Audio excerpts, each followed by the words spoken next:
Muita gente acha que pode enganar a Deus e ficar por isso mesmo.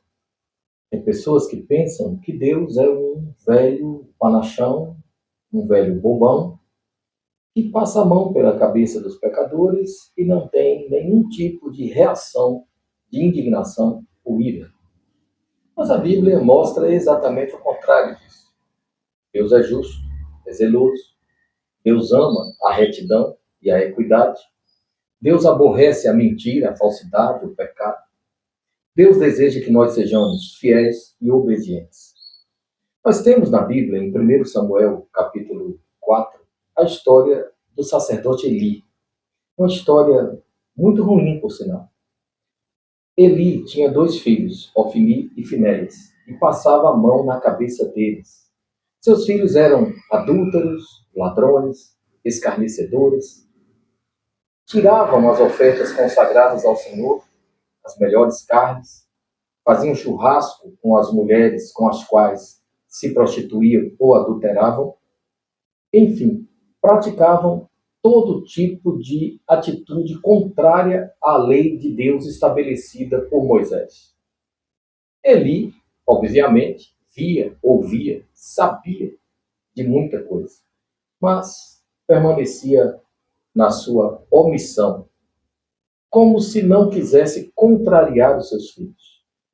Significa que Eli amava mais a seus filhos do que a Deus. A gente precisa ter muito cuidado com isso. Eli não queria que os seus filhos se entristecessem com ele. Assim, Eli entristecia o coração de Deus. Os filisteus se levantaram contra Israel. Ofni e Finéias, filhos de Eli, ficaram com muito medo, levaram para o campo de batalha a Arca da Aliança, acreditando que a Arca da Aliança pudesse livrá-los da morte. Ocorre que os filisteus levaram a Arca da Aliança do Senhor, mataram Ofni e Finéias, mataram tantos outros israelitas, e a notícia chega a Eli, que já tinha 98 anos de idade, já era quase cego, estava sentado na sua cadeira de juiz, e ao receber as notícias tristes, principalmente ao ouvir que a arca do Senhor tinha sido levada pelos filisteus, caiu da cadeira, quebrou o pescoço e morreu instantaneamente. Sua nora, mulher de Finéias, ao ouvir as mesmas notícias, entrou em trabalho de parto e morreu. As suas últimas palavras foram: a glória de Israel foi embora. Ou a glória do Senhor se retirou de Israel. Isso tudo através do nome que ela deu ao seu filho que tinha acabado de nascer. Icabod, ou Icabod, a glória de Deus se foi. Muitas vezes, queridos, a glória de Deus se afasta de nossas vidas porque nós somos rebeldes, desobedientes, orgulhosos, porque somos reincidentes na prática do erro. Na verdade, a gente sabe o que Deus aprova e o que Deus reprova. Nós não somos inocentes e Deus não tem o culpado por inocente. Nós sabemos perfeitamente o que agrada a Deus e aquilo que causa tristeza ao seu coração. O Espírito Santo fica triste e se afasta, ou seja, icabode. A glória de Deus se vai. Não permita que a glória de Deus se afaste de sua vida, de sua casa. Não permita que a glória de Deus se vá. Para que você consiga manter a glória de Deus, é necessário que você mantenha comunhão com Ele. E para manter comunhão com o Senhor, é preciso obedecê-lo. É preciso ser fiel à sua palavra. O Evangelho da Verdade exige renúncia, exige obediência. Jesus, a esse respeito, diz o seguinte: vocês não podem servir a dois senhores, não podem servir ao Senhor Deus e ao Senhor Dinheiro. Vocês não podem agradar a dois senhores ao mesmo tempo. Complementando essas palavras de Jesus, o apóstolo João, seu amigo do peito, escreveu o seguinte: aquele que ama o mundo, o amor do Pai não está nele. Ofni e Finéias amaram muito o mundo. Amaram a fraude, a propina, o suborno, a corrupção, a mentira, o engano, a prostituição. Amaram as bacanais, que são as festas do deus Baco ou Dionísio, e que no Brasil é conhecido como Zé Pilintra. Ofni e Finéis amaram muito mais o mundo do que a Deus. Assim, tem muita gente hoje em dia que ama muito mais as coisas do mundo do que a Deus e a sua palavra. Essas pessoas serão rejeitadas pelo Senhor. Jesus não nos engana de forma alguma.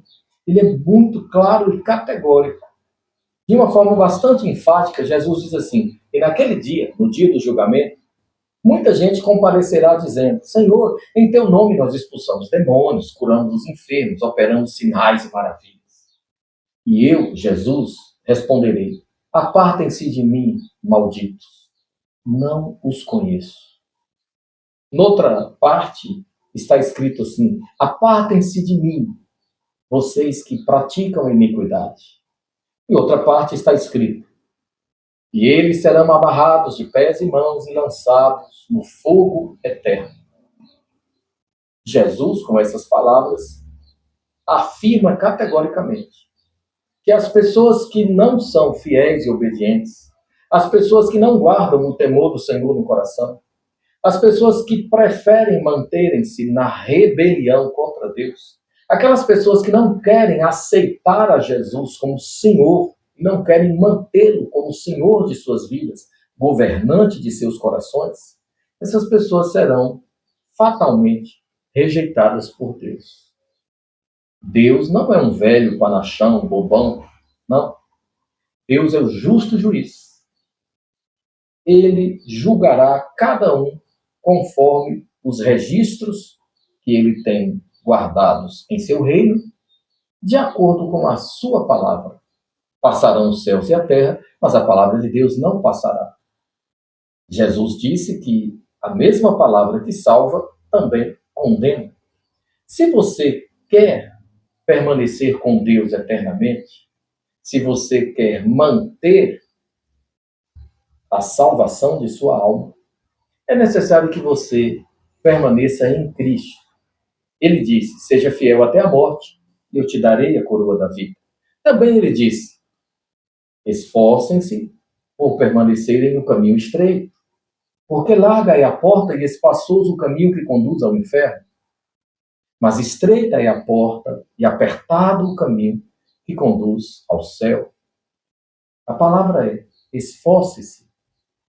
Ele também falou: quem quiser vir a mim, preste atenção, quem quiser me seguir, negue-se a si mesmo, tome a sua cruz e siga-me. Você precisa abrir mão de si mesmo, do pecado, do mundo. Jesus também falou: aquele que ama a sua própria vida, perdê-la-á. Mas aquele que abrir mão da sua vida, ganhará a vida eterna. O que ele quis dizer com isso? É necessário que a gente renuncie. Eu preciso renunciar o meu ego, o meu eu, minha vontade caída, degenerada, aviltada pelo pecado. Eu preciso negar-me a mim mesmo. Eu preciso rejeitar o pecado, rejeitar a natureza adâmica, a velha natureza, a natureza do velho homem. E preciso me esforçar para viver para Deus. Tudo isso só é possível mediante a ação do Espírito Santo. Ninguém consegue permanecer de pé na presença de Deus sem a ajuda do Espírito Santo. Ele faz a obra completa. Ele nos faz nascer de novo através da obra da regeneração. Ele nos sustenta a vida toda até a morte, para não cairmos. Mas o apóstolo Paulo diz assim: olhe você que está em pé para que não caia. Entenda. Cuidado para você não cair. Então envolve o seu livre-arbítrio. Envolve atitude, decisão sua. Decisões decidem destinos. Você precisa buscar a Deus com sinceridade. O Senhor diz através do profeta veterotestamentário: buscar-me-eis e me achareis quando me buscardes de todo o vosso coração. Em 2 Crônicas 2,15, nós temos um outro texto especialmente importante para esse momento. O Senhor está convosco, enquanto vós estiverdes com ele. Se o buscardes, ele se deixará achar.